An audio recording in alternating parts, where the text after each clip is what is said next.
अस्सलाम वालेकुम। SMTV global के साथ मैं हूं आमना अनफाल। सबसे पहले न्यूज़ हेडलाइंस।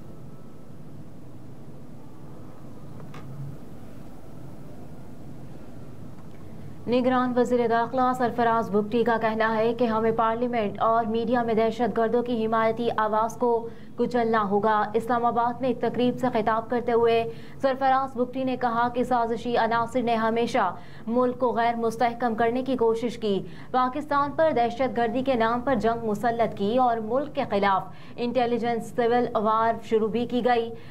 नस्ली तासुब से निकलकर पाकिस्तान को मुकद्दम रखना होगा। सिक्योरिटी फोर्सेस और पुलिस की दहशत गर्दी के खिलाफ कुर्बानियां काबिल सताइश है। मुल्क से दहशत गर्दी का नासूर खत्म किया जाएगा। निगरान वज़ीर दाखिला ने कहा कि हमें कन्फ्यूजन खत्म करना है, इदारों को गैर सियासी होना है, जबकि पार्लियामेंट और मीडिया में दहशत गर्दों की हिमायती आवाज़ को कुचलना होगा। हम सबको ये जंग लड़नी है। कल ये ना हो CTD के खिलाफ पर्चे करवाएं।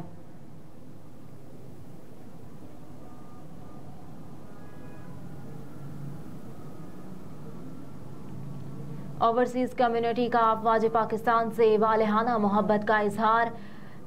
स्पेन में हमारे नुमाइंदे तौसीफ मुजम्मिल की इस रिपोर्ट के मुताबिक EU पाक फ्रेंडशिप फेडरेशन स्पेन के ज़ेरे एहतमाम अफवाज पाकिस्तान जिंदाबाद रैली का एहतमाम किया गया, जिसमें बच्चों, खवातीन और जवानों की बड़ी तादाद ने शिरकत की।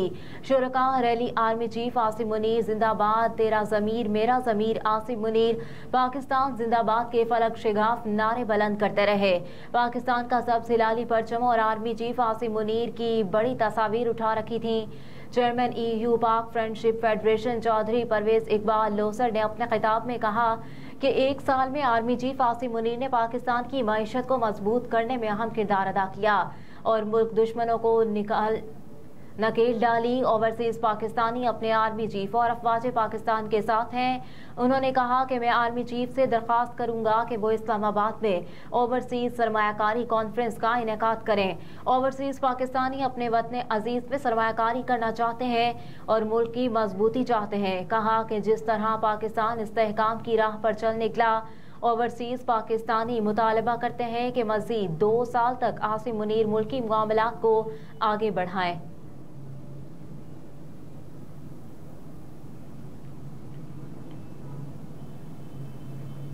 फ्रॉड केस जिस्मानी रिमांड की इस्तदा मुस्तरद, फवाद चौधरी को जेल भेजने का हुक्म। रावलपिंडी की डिस्ट्रिक्ट एंड सेशन कोर्ट के सीनियर सिविल जज गुलाम अकबर ने फवाद चौधरी के खिलाफ दर्ज मुकदमे की समाअत की।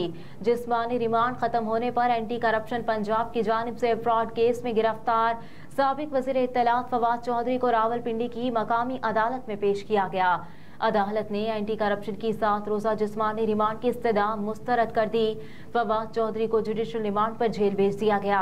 गुज़िश्ता रोज भी मकामी अदालत ने एंटी करप्शन की 7 रोज़ा जिस्मानी रिमांड की इस्तदा करके फवाद चौधरी को 1 रोज़ा जिस्मानी रिमांड पर एंटी करप्शन के हवाले किया था।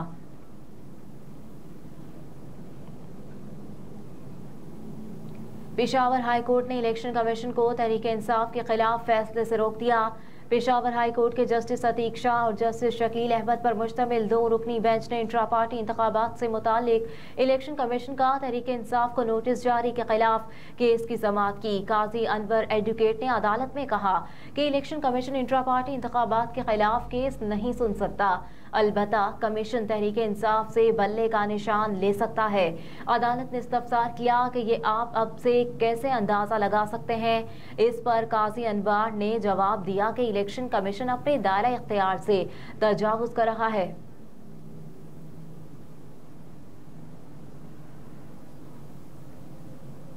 कस्टम हुकाम खुद गाड़ियां स्मगल कराकर फिर खुद पकड़वा देते हैं। चीफ जस्टिस पाकिस्तान ने रिमार्क्स दिए हैं कि कस्टम हुकाम खुद गाड़ियां स्मगल कराकर फिर खुद पकड़वा देते हैं। ये ट्रक कोई माचिस की डिबिया नहीं, किस रास्ते से आया कस्टम हुकाम को पता ही नहीं। सुप्रीम कोर्ट में KP कस्टम हुकाम की जानिब से स्मगल ट्रक पकड़ने से मुताल्लिक केस की समाअत हुई। अदालत ने कस्टम की अपील खारिज करते हुए कस्टम वकील की सरजनिश कर दी। चीफ जस्टिस काजी फायज ईसा ने रिमार्क्स दिए कि आप अदालत में ना दलाइल दे रहे हैं, ना ही कानून की बात कर रहे हैं। कस्टम हुकाम के इल्म में आए बगैर पेशावर बॉर्डर से 400 किलोमीटर अंदर गाड़ी पकड़ी गई। कस्टम हुकाम पहले खुद पैसे लेकर गाड़ियां स्मगलिंग कराते हैं और बाद में खुद ही पकड़वा देते हैं। जस्टिस अतर मैनुल्लाह ने रिमार्क्स दिए कि गाड़ियां स्मगल होती हैं तो मुकम्मल टेम्परिंग की जाती है, मगर इस ट्रक का तो चेचिस नंबर टेम्पर ही नहीं हुआ। 2008 में कस्टम हुकाम ने पेशावर से ट्रक मॉडल 1996 पकड़ा था। चीफ जस्टिस काजी फाइज ईसा की सरबराही में 3 रुकनी बेंच ने कस्टम की अपील खारिज कर दी।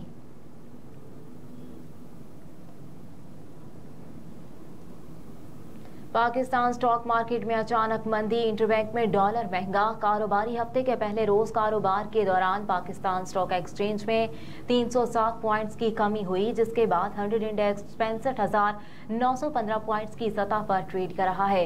गुज़िश्ता हफ्ते के इख्तिताम तक PSX में रिकॉर्ड तेजी का सिलसिला जारी रहा और 1500 पॉइंट से जायद के इजाफे के बाद तारीख में पहली बार इंडेक्स 66,000 की नई बुलंद तरीन सतह पर पहुंच गया।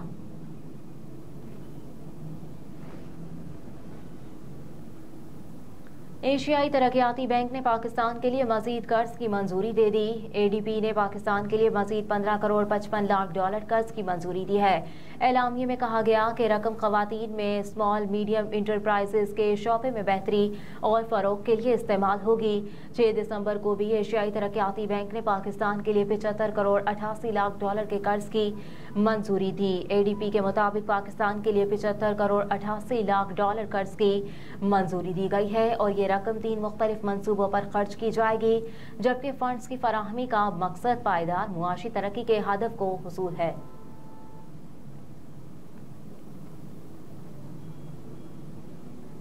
पंजाब में CTD के मुख्तलिफ शहरों में इंटेलिजेंस बेस्ड ऑपरेशंस 9 दहशतगर्द गिरफ्तार। तर्जुमान CTD के मुताबिक कार्रवाइयां लाहौर, फैसलाबाद, गुजरावाला, बहावलपुर, बहावलनगर, सियालकोट और हाफिजाबाद में की गई। लाहौर से कलअदम TTP की माली मदद करने वाले 2 अफराद गिरफ्तार हुए। तर्जुमान के मुताबिक गिरफ्तार दहशतगर्दों के कब्जे से बारूदी मवाद, 2 हैंड ग्रेनेड, नकदी और दीगर सामान भी बरामद किया गया। CTD के तर्जुमान के मुताबिक गिरफ्तार दहशतगर्दों में अब्दुल रहमान, अब्दुल वहीद, अजीम, सुफियान, जमान, सिद्दीक, सज्जाद जट, इमरान अली और उमर फारूक शामिल हैं।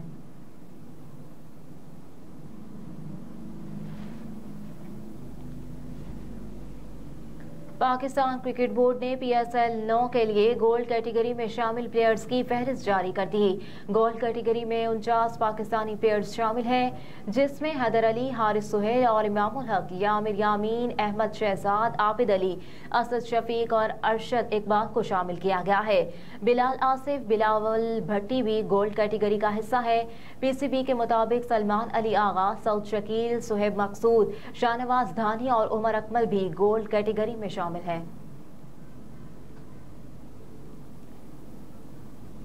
और कौमी टीम के साबिक गैर मुल्की कोचेस के मुस्तकबिल का फैसला 2 हफ्तों में मुतवक्के। ज़राए के मुताबिक साबिक team director Mickey Arthur, head coach Grant Bradburn, batting coach Andrew ताहाल छुट्टियों पर हैं। गुज़िश्ता माह के वस्त में इन तीनों के पोर्टफोलियो तब्दील कर दिए गए। PCB ने इन कोचेस के नेशनल क्रिकेट अकेडमी में काम करने का ऐलान किया था। ज़राए के मुताबिक कोचेस पोर्टफोलियो तब्दील होते ही छुट्टियों पर चले गए। PCB कोचेस के साथ मामलात को हतमी शक्ल देने में मसरूफ है। कोचेस के मुआहिदों की कानूनी हैसियत का भी जायजा लिया जा रहा है। हेडलाइंस आप जान चुके। न्यूज़ स्टूडियो से फिलवक्त इतना ही। आप देखते रहिए SMTV ग्लोबल।